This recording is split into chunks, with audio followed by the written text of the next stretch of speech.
Some houses stay quiet all night. This one didn't. The report started on a Thursday night at 11:42 p.m. The neighborhood was calm, the streets empty, and the only sound was the hum of distant traffic.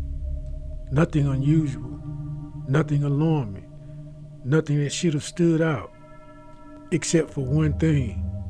A single room upstairs in the house that had no electrical power was glowing. Not flickering, not dim, not fading in and out, glowing. The breaker for that section of the house had been shut off for months. The wiring had been inspected, capped, marked inactive. The homeowner had paperwork confirming it. The electrician had photos documenting it. The city inspector signed off on it, yet the room was lit. The first sighting came from across the street. A neighbor taking out the trash, stopping mid-step, staring at the window like something wasn't adding up. They watched for a full minute, expecting the lights to shut off, expecting someone to pass the window, expecting any signs of normal activity. Nothing moved. The glow stayed steady. At 1:47 p.m., the neighbors walked closely, stopping at the edge of the driveway. The rest of the house was dark. Porch light off, living room dark, kitchen dark. Only that one room upstairs was alive.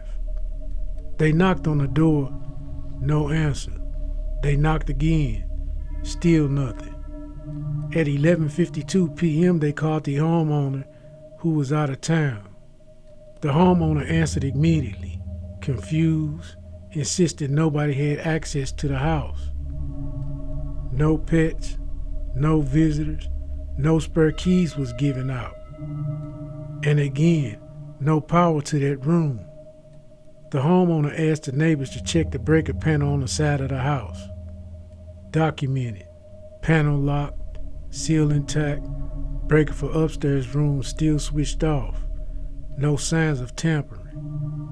At 12:06 a.m., the neighbor stepped back and looked back up at the window again. The light was still on, but now something else was happening. A shadow moved across the room, slow, steady, passing from one side of the room to the other. Not fast enough to be a person walking. Not tall enough to match the height of an adult. Not shaped like anything familiar. The shadow paused in the center of the window and then faded out like it had stepped backwards into darkness. But the room was still lit.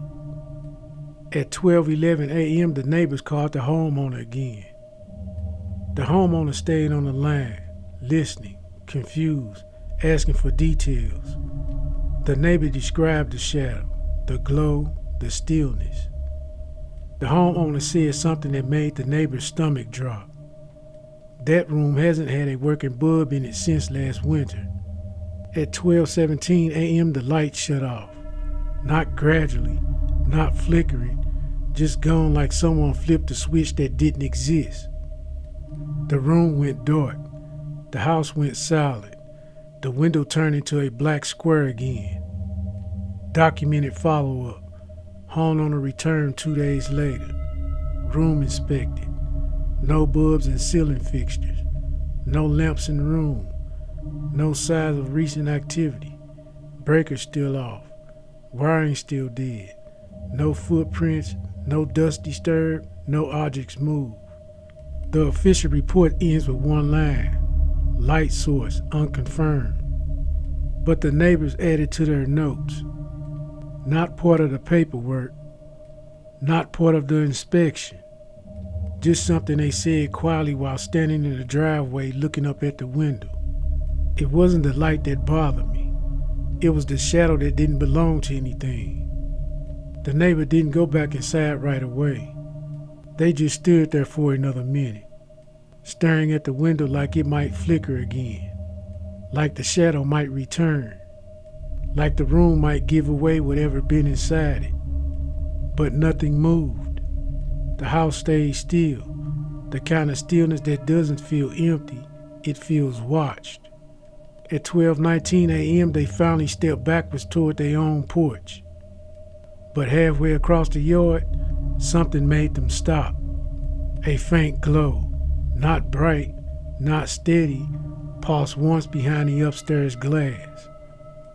Not enough to light the room, not enough to call it a lamp, just enough to say, "I'm still here."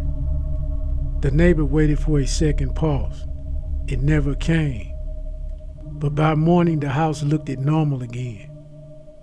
Sunlight hit the siding, the windows reflect the sky, and nothing about it suggested anything had happened. But the neighbor wouldn't walk past it the same way. They kept glancing at the window like it owed them an explanation. The homeowner later said they didn't sleep in that room anymore. Not because of fear, but because some rooms feel like they remember things. And this one remembered something that didn't belong to the house, didn't belong to the wiring, didn't belong to the night, and didn't belong to anything human. The report ends there, but the neighbor's last words stayed with the case. It wasn't the light, it wasn't the room. It was the feeling that whatever made the shadow wasn't supposed to be there, and it didn't leave when the light went out. Thank you for listening to another episode of One Voice Mini Stories.